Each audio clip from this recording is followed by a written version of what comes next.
बिस्मिल्लाहिर्रहमानिर्रहीम। आज तक के मुअज़्ज़ज़ नाज़रीन अस्सलाम वालेकुम। अब किस नंबर 428 मुलाहिज़ा फरमाएं।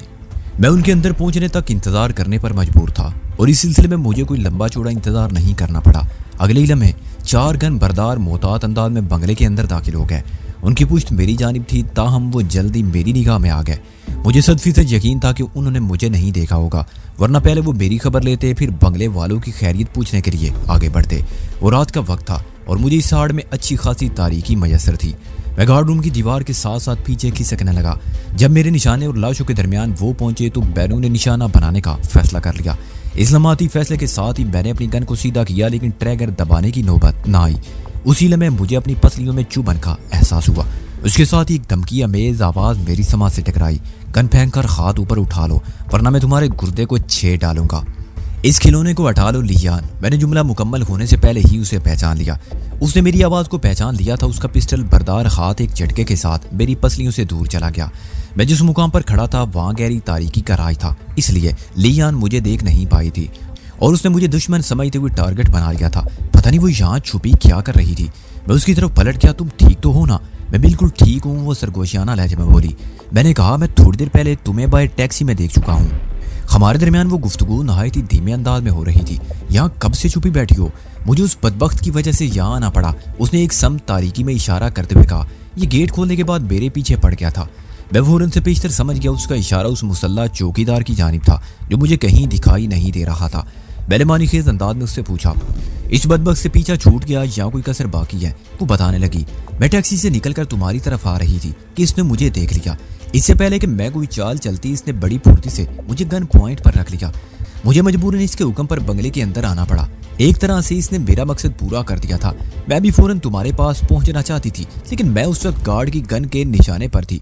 फिर जब बंगला तड़ातड़ फायरिंग से गूंज उठा तो मुझे गार्ड से दो हाथ करने का मौका मिल गया। वो लम्हे भर को सांस लेने के लिए मुतवक्किफ हुई, फिर बात को पूरा करते हुए बोली, अब शायद ये कभी नहीं उठ सकेगा। लिया ने यकीनन कार्रवाई उस वक्त की थी जब मैं गोलियों की बौछार में जोगिंदर पाल और उसके आकाओं को भूनने में मसरूफ था। लियान की अचानक और गैर मुतवक्के आमद के हवाले से मेरे ज़हन में खार सा खटक रहा था। मैंने उससे पूछा, तुम्हें तो हमारे बुलाने पर इस तरफ आना था? फिर मेरा जुमला अधूरा रह गया। उसी लम्हे बंगला एक क़यामत खेज धमाके से लर्ज़ उठा। यह धमाका पहले होने वाले धमाकों से ज्यादा खौफनाक था। लिया ने इज़्तिरारी अंदाज में मुझे दबोच लिया। वो कोई बुज़दिल लड़की ना थी, लेकिन इस दिलदोज़ धमाके ने उसे दहला कर रख दिया। मैंने बड़ी हिफाजत से उसे संभाल लिया। इस समाज शिकन धमाके ने मुझे भी एक लम्हे के लिए लर्जा कर रख दिया था। मुझे यूं महसूस हुआ जैसे सुनने की सलाहियत से तो गया, कानों में बड़ी वहशतनाक शाई शाई होने लगी। रद्दमल के तौर पर मैंने लियान को अपने साथ भेज लिया। वो तो पहले ही मेरे अंदर घुसी चली आ रही थी। हम इस वक्त यकजान दो कल्ब की अमली तफसीर पेश कर रहे थे। हमारे दिल धड़क रहे थे, लेकिन इस धड़कन को हम एक दूसरे के वजूद की मखसूस जुम्बशों से महसूस कर रहे थे। समात कदरे बहाल हुई तो इस क़यामती धमाके के खौफनाक नताए गड़गड़ाहट की सूरत हमारे कानों तक पहुंच गए। वो किसी पहाड़ के गिरने जैसी आवाज़ थी। यकीनन इस ब्लास्टिंग ने बंगले की इमारत को घुटने टेकने और ज़मीन बोस होने पर मजबूर कर दिया था। मैं काशानू के लिए खासा फिक्रमंद था। मैंने आखिरी मरतबा उसे दर्जन भर अफराद की लाशों की तरफ बढ़ते देखा था। उसके बाद मुझे कोई ऐसा जाविया मुयस्सर ना आ सका कि मैं उसे देख सकता। मैं उसके बारे में सोच ही रहा था कि बंगले की मातमी फजा में खौफनाक फायरिंग की आवाज़ गूंज उठी। मैंने खुद को लियान से जुदा करने की कोशिश करते हुए कहा, मुझे काशानू की तरफ जाना होगा। वो 4 के मुकाबले में इस वक्त अकेला है। कौन 4? वो चौंके हुए लहजे में मुस्तफसर हुई। क्या तुम लोगों ने बंगले में मौजूद दुश्मनों का सफाया नहीं किया? मैंने कहा, जो यहाँ मौजूद थे उन्हें तो अनजानी कर दिया गया है, लेकिन ये 4 अभी अभी जीप में यहाँ पहुंचे हैं। मैं उन्हें भूनने ही वाला था कि तुमने मेरी पसलियों से अपना नन्ना सा पिस्टल लगा दिया। ओह, वो मुतासफाना अंदाज में बोली। बाहर कोई गाड़ी रुकने की आवाज़ तो मैंने भी सुनी थी, लेकिन मैं ये जान ना सकी कि वो कोई जीप है और उसमें सवार होकर मजीद 4 दुश्मन यहाँ पहुँच गए हैं। वो एक लम्हे को ऐसे रुकी जैसे अचानक उसे कोई अहम बात याद आ गई हो। फिर थरथराते लहजे में बोली, कहीं ये वही जीप तो नहीं? मैं लियान से ये ना पूछ सका कि वो कौन सी जीप का जिक्र कर रही थी, क्योंकि उसी लम्हे एक मरतबा फिर फायरिंग की खौफनाक सदाएं सुनाई देने लगी। उसके साथ ही दर्द में डूबी हुई इंसानी चीखें भी बुलंद हुई। मैंने लियान का शाना थपथपाते हुए कहा, तुम यहीं ठहरो, मैं काशानू की खबर लेकर आता हूँ। मैं भी तुम्हारे साथ जाऊंगी। वो एकदम तन कर खड़ी हो गई। मैंने उसे समझाने वाले अंदाज में कहा, वहाँ बहुत खतरा है लियान, जिद ना करो। क्या ये खतरा सिर्फ मेरे लिए है, तुम्हारे लिए नहीं है? वो मेरे बाजू को मजबूती से थाम कर बोली। मैंने गहरी सांस खारिज की और शिकस्त खोरदा अंदाज में कहा, ठीक है आओ। औरत बड़ी दिलचस्प पहेली है जिसे एक मर्तबा ज़ेर हो जाए जिंदगी भर जबर बनकर उस पर छाए रहने की कोशिश करती है। हम तारीख कोर्ट से बाहर निकले तो एक वहशतनाक मंदिर ने हमारा इस्तकबाल किया। बंगले की इमारत किसी खंडर का नमूना पेश कर रही थी। रात की तारीकी ने उस वहशत में सरासीमगी और कनूतियत भी भर दी थी। काश अनूक मुझे कहीं दिखाई ना दिया तो मेरी परेशानी दो चंद हो गई। मेरे दिन में उस तशवीशनाक सवाल ने सारू बारा, कहीं वो भी इमारत के मलबे में तो नहीं। मैं इससे आगे ना सोच सका। काश अनूक की मौत का तसव्वुर मेरे बस में नहीं था। मैं दिल से उसकी जिंदगी का ख्वाह था। उससे मुलाकात हुई अभी एक आध दिन ही हुआ था, लेकिन इस मुख्तसर सी मुद्दत में वो मुझे अपना अपना सा लगने लगा था। और अपनों की मौत के बारे में सोचना कोई आसान काम नहीं है। हम दोनों ने बड़ी सूरत सी इमारत का सामने वाला हिस्सा दूर से रहते हुए देख डाला। इमारत के बच रहने वाले हिस्से में दाखिल होने का तो सवाल ही पैदा नहीं होता था। काश अनूक में कहीं नजर ना आया और ना ही उन 4 अफराद में से कोई दिखाई दिया जो हैवी जीप में अपने साथियों की खबर गिरी के लिए वहां पहुंचे थे। मैं बंगले के पहलू में से होते हुए अकब में पहुंच गया और उसी लम्हे मैंने काश अनूक की झलक देख ली। वो अपने फारुगुल बाल सर के सबब फौरन मेरी निगाह में आ गया। वो इस वक्त 2 अफराद से निमटने की कोशिश में मसरूफ था। मैं तेजी से उसकी जानिब बढ़ गया। नजदीक पहुंचने पर मुझे मालूम हुआ कि काश अनूक के मद्दे मुकाबिल उन्हीं 4 अफराद में से 2 थे जिन्हें जीप ने यहाँ पहुंचाया था। काश अनूक बड़े तसल्ली बख्श अंदाज में उनकी आओ भगत कर रहा था। उसने मुझे बताया था कि वो हर नोयत के एमुनेशन के इस्तेमाल में तरबियत याफ्ता है, लेकिन मैं पहली मरतबा देख रहा था कि वो आतिशी हथियारों से ज्यादा हाथ पांव के इस्तेमाल में महारत रखता था। अब तक मेरे मुशाहिदे और तजरीबे में यही आया था कि 80% बुद्धिस्ट, मार्शल आर्ट्स और दीगर फनूने खरब व ज़रब से गहरा लगाव रखते थे। उनके मज़हब में अगरचे किसी जिंदा शय को जरा सा भी ज़रर पहुंचाना गुनाह अजीम समझा जाता है, मगर इस किस्म के फ़नून वो हिफाजतें खुद इख्तियारी और इमदाद बायमी के लिए सीखते हैं। उन्हें कमज़ोर की मदद और हिफाजत का दर्स दिया जाता है। कोई और वक्त होता तो मैं उसके मार्शल आर्ट का मुजाहरा ज़रूर देखता, लेकिन इन संगीन लम्हात में इस तफरीह की गुंजाइश ना थी। मैंने आगे बढ़कर उसका हाथ बढ़ाया और आइंदा चंद सेकंड में वो दोनों अफराद जमीन चाट कर सुकून की नींद सो चुके थे। इस काम से फारिग होने के बाद मैंने काश अनूक से पूछा, मेरी गिनती के मुताबिक 4 अफराद बाहर से इस बंगले में दाखिल हुए थे, बाकी 2 का क्या हुआ? ये इधर और उधर बराबर हो गए हैं। काश अनूक ने अपने हाथ को ऐसे जुम्बश दी जैसे उसने इंसाफ की तराजू उठा रखी हो। 2 मलबे में दबे हैं, 2 यहाँ पड़े हैं। ओह, मैंने चौंक कर उसकी तरफ देखा और कहा, अब हमें फौरन यहाँ से निकल जाना चाहिए। ये ना हो कि इन 4 की तलाश में मजीद 40 अफराद यहाँ पहुँच जाएं। उसने तायदी अंदाज में गर्दन हिलाई और मेरे साथ कदम उठाते हुए बोला, तुम ठीक तो हो ना? हम दोनों बिल्कुल खैरियत से हैं। मैंने ठहरे हुए लहजे में कहा, दोनों? वो ठिठक कर उलझन ज़दा नजर से मुझे देखने लगा। उसने यकीनन अभी तक ली यान को नहीं देखा था। मैंने एक तरफ इशारा किया, वो देखो। ओह, वो परेशान लहजे में बोला, ये यहाँ क्या कर रही है? ये सवाल तो तुम उसी से पूछना, पहले यहाँ से निकलो। मैंने उसका हाथ थाम कर खींचते हुए कहा। इसी दौरान में ली जान भी हमारे करीब आ गई। हम तीनों मुमकिन तेजी से बंगले के गेट की जानिब बढ़ गए। काश अनूक ने ली जान से सफसरात का सिलसिला शुरू ना करके अकलमंदी का सबूत दिया था। इस वक्त हमारी पहली तरजीह बंगले से निकलना था। वो बंगला जो अब एक खंडर की सूरत इख्तियार कर चुका था। बाकी बातें तो हम इत्मीनान से कहीं बैठ कर भी कर सकते थे। हम बाहिफाजत बंगले से निकल आए। हमारी टैक्सी और वो हैवी जीप आगे पीछे खड़ी थी। जीप पर निगाह पड़ते ही लिया ने हैरत भरे लहजे में कहा, फैतान, ये तो वही जीप है। मैं समझ गया वो किसी खास जीप का जिक्र कर रही थी, कोई ऐसी जीप जो उसने पहले भी देख रखी हो। उसके इंकिशाफ को काश अनूक नहीं सुन सका क्योंकि इसी दौरान में वो टैक्सी के करीब पहुंच चुका था। फिर उसकी आवाज़ भी खासी धीमी थी। ये ऐसा मौका नहीं था कि गाड़ी के हवाले से मैं वहीं उसका इंटरव्यू शुरू कर देता। मैंने हाथ से थाम कर उसे टैक्सी की जानिब खींच लिया। अगली लम्हे हमने उस जीप और उसके 4 सवारों पर लानत भेजी। वो टैक्सी में बैठकर वहां से रुखसत हो गए। पता नहीं इस जीप ने हमारा भेजा हुआ तोहफा वसूल किया या नहीं, अलबत्ता उसमें बैठकर वहां पहुंचने वाले 4 अफराद पूरी तरह इस इनायत से मुस्तफीद हो चुके थे। काश अनूक की ड्राइवरी में मुझे पहले भी सफर करने का मौका मिला था। वो एक मशाक ड्राइवर था। हम जैसी स्ट्रीट से निकलकर मेन रोड पर चढ़े, पुलिस के मखसूस सायरन की आवाज़ मेरी समाज से टकराई। फिर ये मखसूस आवाज़ लम्हा बलम्हा बढ़ती चली गई। गालिब इम्कान यही था वो अरोड़ा कॉटेज के नज़दीक वाक़े बंगला नंबर R20 की जानिब बढ़ने वाली कोई पुलिस गाड़ी थी। नेपाल की पुलिस इस मामले में इसराइलियों की भरपूर मदद कर रही थी और ये तमाम तर कार्रवाई डंडे के जोर पर हो रही थी। पुलिस उस स्ट्रीट में दूसरी सम से दाखिल हो रही है। काश अनूक की ठहरी हुई आवाज़ ने टैक्सी की अंदरूनी फदा पर तारी खामोशी को तोड़ दिया। सायरन की चीख पुकार से तो यही महसूस होता है वो लोग मुतासरा बंगले के नज़दीक पहुंचने ही वाले हैं। एक लम्हे के तवक्कुफ से उसने इजाफा किया, अच्छा हुआ मैंने दूसरे रुख से टैक्सी निकाली है।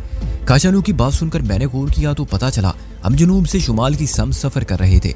बलियान के साथ एक टैक्सी में बैठकर बुधनाथ वैली से दिल्ली बाजार तक पहुंचा था और ये तमाम तर सफ़र हमने तकरीबन मशरिक से मगरिब की जानिब तय किया था। मैंने काश अनूक से पूछा, क्या हम कहीं और जा रहे हैं? कहीं और क्या मतलब? वो चौंक कर बोला, हमारा रुख बुदनाथ वैली की तरफ तो नहीं, वो वजाहत करते हुए बोला। मैं खुआमुखा चंद सड़कें बदल कर ये इत्मीनान करना चाहता हूँ कि कहीं हमारा ताकुब तो नहीं किया जा रहा। जब तसल्ली हो जाएगी तो फिर मैं बेफिक्री से बुदनाथ वैली का रुख करूंगा। मैंने गहरी सांस खारिज की और कहा, लगता है नेपाली पुलिस ने इसराइली मेहमानों के साथ खासा मजबूत गठजोड़ कर लिया था। मैं तुम्हें इस बारे में तफसीलन बता चुका हूँ। काशानूक महारत से ड्राइविंग जारी रखते हुए बोला, तुम आज के अखबारात में अपने बारे में गर्मा गर्म खबरें भी पढ़ चुके हो। तुम तसव्वुर नहीं कर सकते कि तुम्हें कितनी शदोमद और सरगर्मी से तलाश किया जा रहा है। हाँ, मुझे इस बात का अंदाजा है, मैंने पुरसोच अंदाज में कहा। मुझे घेरने और काबू करने के लिए ही तो R20 में हंगामी मीटिंग रखी गई थी। मैं समझ सकता हूँ रब्बी को मेरी कितनी अशद जरूरत है। इस हंगामी मीटिंग का अंजाम भी खासा हंगामा खेज हुआ है, लियान ने झुरझुरी लेते हुए कहा। मैंने किसी खंडर पर भी ऐसी वहशत बरसते हुए नहीं देखी जैसी इस बंगले पर बरस रही है। काशानूक ने बराह रास्त लियान को मुखातिब कर लिया और उलझन ज़दा लहजे में पूछने लगी, मैंने तो तुम्हें इस बंगले की तरफ आने के लिए फ़ोन नहीं किया था, फिर तुम कैसे इधर चली आई? ये सवाल काफ़ी देर से मेरे जहन में भी मौजूद था और मैंने एक मौके पर लियान से पूछा भी था, मगर इसका जवाब सुनने से पहले ही वो खौफनाक धमाका हो गया जिसने बंगला नंबर R20 को तय व बाला करके रख दिया। काशानूक का सवाल सुनकर मैं भी लियान से मुस्तफसर हुआ। तुमने बंगले के बाहर खड़ी जीप को पहचान लिया है, ये सब क्या चक्कर है? बताती हूँ, वो इसरारी अंदाज में बोली। मुझे तुम लोगों ने जहाँ इंतजार करने को कहा था, मैंने वहां से इस जीप को गुजरते हुए देखा। ये कोई खास बात नहीं थी। मैंने टैक्सी की अंदरूनी लाइट ऑफ कर रखी थी, इसलिए भी मुतमईन थी कि कोई मुझे टैक्सी के अंदर बैठे देखकर पहचान नहीं सकेगा। लेकिन जब 2 मिनट के बाद दोबारा ये जीप मेरे करीब से गुजरी तो मेरी छठी इसने बताया कि कोई गड़बड़ है। वो लम्हे भर को सांस लेने के लिए मुतवक्किफ हुई, फिर इजाफा करते हुए बोली, मैं अलर्ट होगी। 4 मिनट के वक्फे से इस जीप ने एक और चक्कर लगाया। यूं महसूस होता था जैसे वो खुसूसी गश्त पर हो। मैं तशवीश में मुब्तला हो गई। हम जितने अहम मिशन पर थे उसके पेश नज़र मुझे यही लगा कि इस जीप का ताल्लुक हमारे दुश्मनों से हो सकता है, जो बंगला नंबर R20 के आसपास की स्ट्रीट्स की निगरानी कर रहे हैं। ज़ाहिर ये ख्याल बहुत ही खतरनाक था और किसी फौरी अमल का तकाजा भी करता था। मेरे जी में यही आई कि तुम्हारे फ़ोन का इंतजार करने की बजाय मैं ही तुमसे रब्ता करके तुम्हें यहाँ की ताज़ा तरीन सूरत हाल से आगाह करूँ। मैंने सेल निकालने के लिए जीन में हाथ डाला ही था कि मज़कूरा जीप एक मरतबा फिर नमूदार हुई। मैंने उल्टा अपना इरादा तरक करके हाथ जेब से बाहर निकाल लिया। इस मरतबा जीप वालों में से एक शख्स ने अजीब हरकत की। मेरे पास से गुजरते हुए उसने बाय बाय करने वाले अंदाज में हाथ हिलाया और आगे बढ़ गए। मुझे इस बात का तो इत्मीनान था वो मेरा चेहरा वाज़े तौर पर नहीं देख सके होंगे, लेकिन क्या भरोसा अगली मरतबा वो लोग जीप रोक कर मेरी तरफ बढ़ आए। इस ख्याल ने मुझे थोड़ा सा नर्वस कर दिया। मुझे जीप और जीप वालों से कोई डर खौफ नहीं था।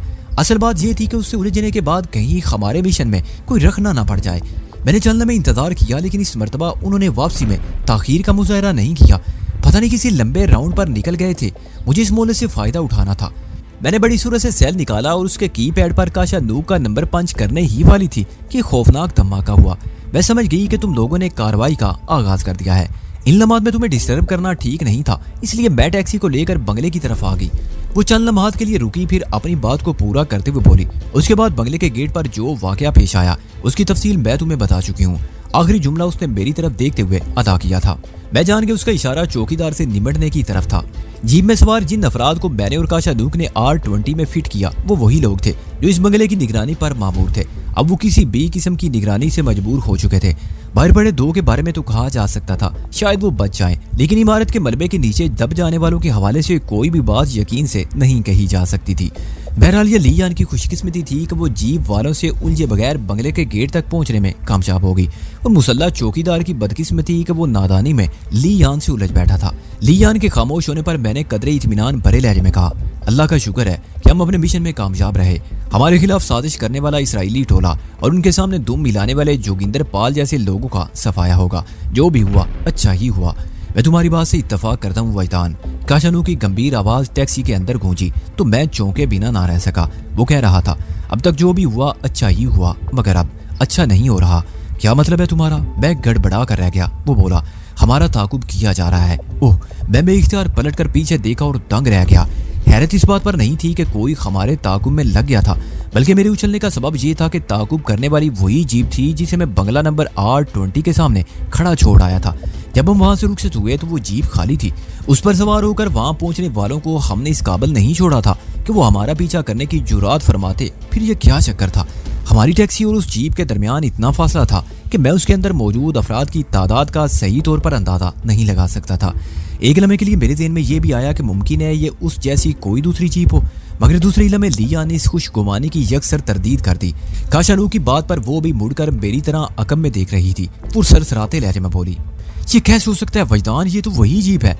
लियान टैक्सी में बैठे रहने के दौरान में उस गश्ती जीप पर मुशाहिदाती PhD कर रखा था, ज्यादा मुस्तनद था उसका फरमाया हुआ।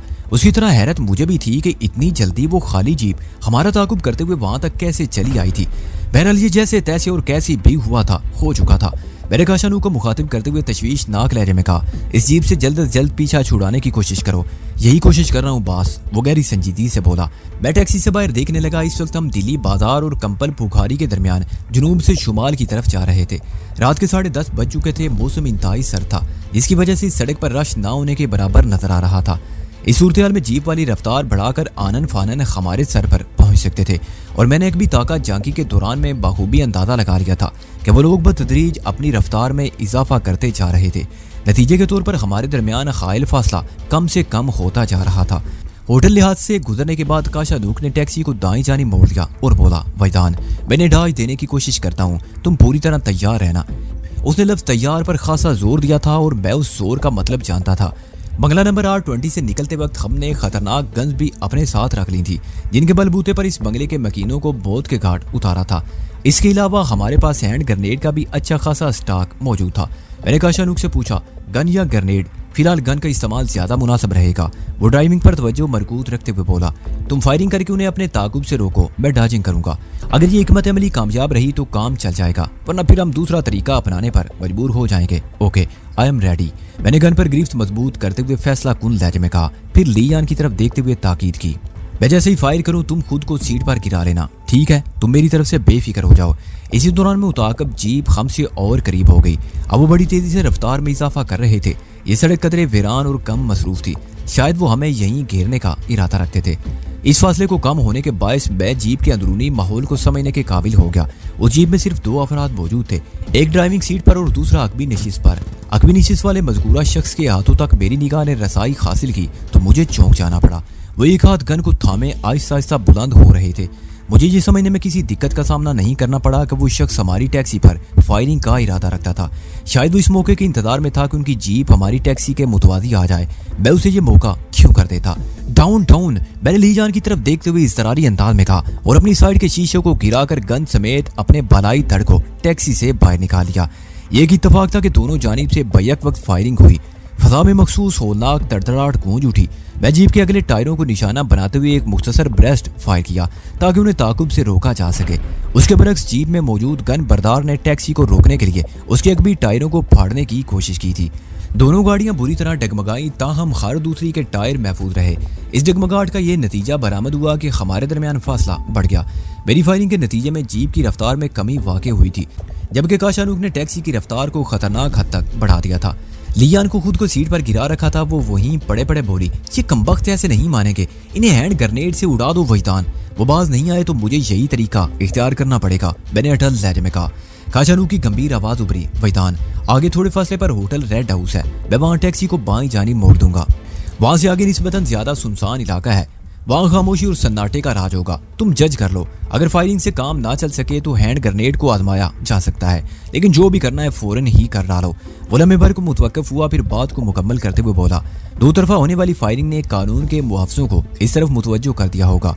हो सकता है जल्दी हमारा किसी पेट्रोलिंग कार से वास्ता पड़ जाए। मैंने चटानी लहजे में कहा, इंशाल्लाह इसकी नौबत नहीं आएगी, पुलिस की तवज्जो से पहले ही हम उनका सफाया कर देंगे। बात खत्म करते ही मैंने अकबी मंजिल का जायजा लिया। मुताकब जीप खासी मुश्तइल नजर आई। मेरी फायरिंग ने शायद उसे आतिश ज़ेर टायर कर दिया था। वो तूफानी रफ्तार से हम पर चढ़ दौड़ी चली आ रही थी। इस बार मैंने 2 तरफा अटैक का फैसला किया। हैंड ग्रेनेड वाला बैग अकबी नशिस्त पर रखा हुआ था। मैंने लियान के ताबून से एक ग्रेनेड को हाथ में लिया, बड़ी महारत और एहतियात से उसकी पिन को खींचा और खिड़की से बाहर निकाल कर उसे मुताकब जीप पर उछाल दिया। अगले लम्हे एक क़यामत खेज धमाका सुनाई दिया। ग्रेनेड अपनी मंजिल पर पहुंचकर फट गया। उसकी कारकर्दगी को चेक करने के लिए मैं गन थामे अपने बालाई धड़ को खिड़की से बाहर निकाला। मैं इस गन से सोने पर सुहागे के मस्ताक जीप पर एक खतरनाक ब्रेस्ट फायर करना चाहता था, मगर इससे पहले कि मैं ट्रैगर पर जमी उंगली को जहमत देता है, खून चुका मंजर ने मेरी कुव्वत हरकत सल्ब कर ली। वो मुताकब जीप का तबाहकारी का खौफनाक मंजर था। मेरे फेंके हुए हैंड ग्रेनेड ने जीप के पर खचे उड़ा दिए। उसके वजूद का बचा कुचा हिस्सा जो इस वक्त सड़क पर दिखाई दे रहा था, उसने आगे के किसी भड़कते हुए गोले की सूरत इख्तियार कर ली थी। यकीन से कहना मुश्किल था कि हमारे दुश्मनों के पर खचे उड़ गए थे या वो आग के इस गोले में मुकीद होकर रह गए थे। कुछ भी था, वो वासिल जहन्नुम हो चुके थे। नारे जहन्नुम में जले या खारे जहन्नुम में तड़पे, इससे कोई फर्क नहीं पड़ता था। खस कम जहां भाग। इन लम्हात में मैं एक अजीब सी तस्कीन महसूस करने लगा। यह तस्कीन उस शदीद तरीन नफरत का नतीजा थी जो मैं अपने दिल में रब्बी मोशी हाइमन और उसकी यहूदी कठपुतलियों के लिए रखता था। इस नफरत के बड़े ताकतवर असबाब थे। ये मेरी इंतहा पसंदी या ख्वाह मुखा की दुश्मनी नहीं थी। पिछले कुछ अरसे से यहूदियों के बाबा आदम रब्बी मोशी हाइमन और उसके फरमा बरदारों ने अपने जुल्म और सितम से मुझे नफरत और अदावत की इस मुकाम तक पहुंचाया था। उनकी तरफ से मेरा दिल पक चुका था, ज़हन हर लम्हा खोलता रहता था। पूरी दुनिया यहूदियों की अय्यारी और मक्कारी से बाखूबी आगाह है। ये बड़ी शराफत और मासूमियत से जुल्म करते हैं और मुनाफिकाना सियासी चाल बाजियों से उल्टा मजलूम ही को कसूरवार ठहराकर बरी जिम्मा हो जाते हैं। वो ये साबित करने की कोशिश करते हैं कि उनका हर अमल रास्त और नागजीर है। अगर वो ये कदम नहीं उठाते तो पता नहीं कौन कौन सी क़यामत आ जाती। फ़लस्तीन, इराक, ईरान, अफगानिस्तान में होने वाली गैर इंसानी कार्रवाइयाँ इनकी ज्यादती और हट दर्मी का मुंह बोलता सबूत है।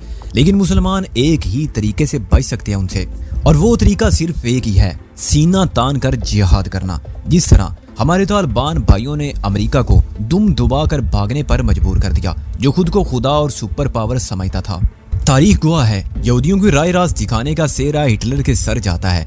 मैं उन्हें सिरात मुस्तकीम पर चलाने का ठेकेदार तो नहीं था, तब खुद पर चढ़े हुए कर्ज को सूद दर सूद उतारने के लिए इन दिनों मैं उनकी जान को हिटलर हो गया था। बालफादे दीगर में सूद खुद यहूदियों को सूद की मार मार रहा था। ये तमाम तर इंतकामी ख्यालात एक लम्हे में मेरे जहन से गुजरे और मैं टैक्सी के अंदर हाजिर हो गया।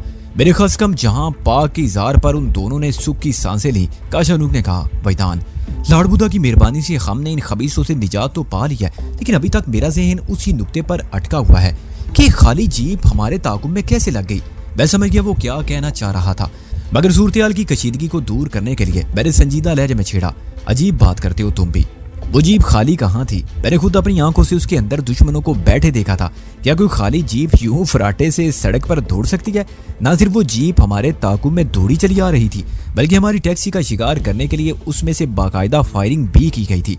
वो गड़बड़ा गया, जल्दी से बोला, मेरा मतलब ये नहीं था। मैं तुम्हारा मतलब बखूबी समझ गया हूँ। मैंने तसल्ली अमेज लहजे में उसे इत्मीनान दिलाया। लियान उठकर सीट पर बैठ चुकी थी, झुंझलाहट अमेज अंदाज में बोली, इस लानती जीप का जिक्र बाद में भी किया जा सकता है, फिलहाल फौरी तौर पर हमें किसी महफूज मुकाम तक पहुंच जाना चाहिए। ओके मैडम, काशानूक ने सपाट लहजे में कहा। बात खत्म करते उसने अपने दोस्त की टैक्सी को हवा का घोड़ा बना दिया। हमने अपनी मुताबिक जीप को होटल रेड हाउस से थोड़ा पहले शिकार किया था। इस वक्त हमारी टैक्सी मज़कूरा होटल को अपने पीछे छोड़ने के बाद तेजी से शुमाल की तरफ बढ़ रही थी। काशानूक ने बिल्कुल ठीक कहा था, ये सड़क इस वक्त इंतहाई कम मसरूफ थी। उसकी एक वजह तो मौसम की शिद्दत थी, इसके अलावा एक सबब यह भी था कि इस इलाके में ज्यादातर मुख्तलिफ ममालिक के सिफारत खाने बने हुए थे, जो सरे शाम ही अपनी मसरूफियत को मौकूफ करके आलीशान इमारतों पर ताले डाल देते थे। लिहाजा रात के हिस्से में रौनक और चहल पहल का सवाल ही पैदा नहीं होता था। गणेश्वरी के इलाके से गुजरते हुए काशानूक ने मुझसे इस्तफसार किया, दाईं तरफ मोड़ दूं या बाईं तरफ? थोड़ा आगे बाईं जानिब एक सड़क मुड़ती थी जो बांग्लादेश एम्बेसी, एक्सप्रेस हाउस वगैरह से गुजरते हुए नेक्सल के इलाके में दाखिल हो जाती। नेक्सल के पैनोरामा अपार्टमेंट्स में हमने काशानूक के साथ कुछ वक्त गुजारा था। जारूस ने हमें शिकार करने से पहले वहां अपने अपार्टमेंट में ठहराया था, लेकिन खुदा की कुदरत के शिकारी खुद शिकार हो गया था और हम जिंदा और ताबिंदा अपने दुश्मनों का कला कमा करते फिर रहे थे। नेक्सल की तरफ जाना मुनासिब नहीं था, लिहाजा मैंने काशानूक से कह दिया, गणेश्वर से गुजरने के बाद तुम टैक्सी को दाईं जानिब मोड़ लेना। हम दरिया उबूर करके सीधा बुद्धनाथ वैली जाएंगे। बुद्धनाथ वैली से दिल्ली बाजार की तरफ आते हुए भी हमने दरियाए धोबी खोला को क्रॉस किया था, मगर दूसरी सड़क थी। इस वक्त हम द्वार का विलेज कॉटेज और बोरस रेस्टोरेंट की तरफ से आए थे। दरियाए धोबी खोला खटमंडू में शुमालन जनूबन बहता है और इसे उबूर किए बगैर हम बुद्धनाथ वैली नहीं पहुंच सकते थे। हमारे पुल पे थोड़ा सा आगे आने के साथ ही सामने से एक ट्रक वहशतनाक अंदाज में हमारी से हमता रहा था। उसके अंदाज में एक दीवानगी पाई जाती थी। मैंने सेकंड के लाख में हिस्से में महसूस कर लिया कि वो अपनी एक खौफनाक टक्कर के नतीजे में हमें बड़े हसरतनाक स्टाइल में दरिया बुर्द करने का इरादा रखता था। मैंने बिजली जैसी सूरत से उस तूफानी ट्रक पर एक तवील ब्रेस्ट मार दिया। उसका अतल ट्रक की हेडलाइंस चिकना चूर हो गई। उसके साथ ही उसके अगले टायर भी फट गए, विंड स्क्रीन का भी कबाड़ा हो गया। उस स्क्रीन के पीछे मौजूद अफराद पर क्या बीती होगी ये देखने की मेरे पास मोहलत ना थी। मैंने आओ देखा ना था और अपनी साइड का दरवाजा खोलकर बाहर लुढ़क गया। इसके सिवा मेरे पास कोई चाराकार बाकी नहीं रहा था। मैं टैक्सी से बाहर आने के बाद रूलिंग करते हुए फुटपाथ पर दूर तक लुढ़कता चला गया और इसी लुढ़कन के दौरान में मैंने खौफनाक धमाके की आवाज सुनी। यह ऐसी दिलदोज आवाज थी जैसे कोई अजीमुल जुस्सा पहाड़ किसी राई से टकरा गया हो। अगले में नशेब में एक छपाके की मखसूस आवाज उभरी। ये समझने में मुझे जरा भी दुश्वारी महसूस ना हुई कि ये मखसूस आवाज हमारी टैक्सी के दरिया की सतह से टकराने के नतीजे में पैदा हुई थी। मेरा दिल धक से रह गया। मेरी बेदरीग फायरिंग के बावजूद भी वो ट्रक रुका नहीं था। हरकत करने वाला जिस्म जिस कदर भारी हो उसका मूवमेंटम उतना ही ज्यादा होता है। टायर ब्रस्ट हो जाने के बावजूद भी वो ट्रक अपने मूवमेंट के जोर पर चीखता चिंगारता वो आगे बढ़ रहा था और हमारी टैक्सी को एक खौफनाक टक्कर मारकर उसने दरिया में फेंक दिया था। और उस टैक्सी में लियान और काशानूक भी मौजूद थे। इस तशवीशनाक सूरत हाल ने मुझे बुरी तरह बौखला कर रख दिया। मैंने इसरारी अंदाज में गर्दन उठाकर देखा। मैं रोलिंग करते हुए जाए वकुआ से 10-12 फुट मशरकी समत निकल आया था। मेरी निगाह ने एक वहशतनाक मंजर देखा। हमारी टैक्सी का वहां नामो निशान नहीं था। हमें कुचलने और रोने वाला ट्रक फुटपाथ पर चढ़ा रेलिंग से टिका खड़ा था। मैंने बेइख्तियार लियान और काशानूक की तलाश में इधर उधर नजर दौड़ाई, लेकिन वो दोनों मुझे कहीं दिखाई ना दिए। पूल लाइट्स के सबब पुल पर मुनासिब रोशनी थी।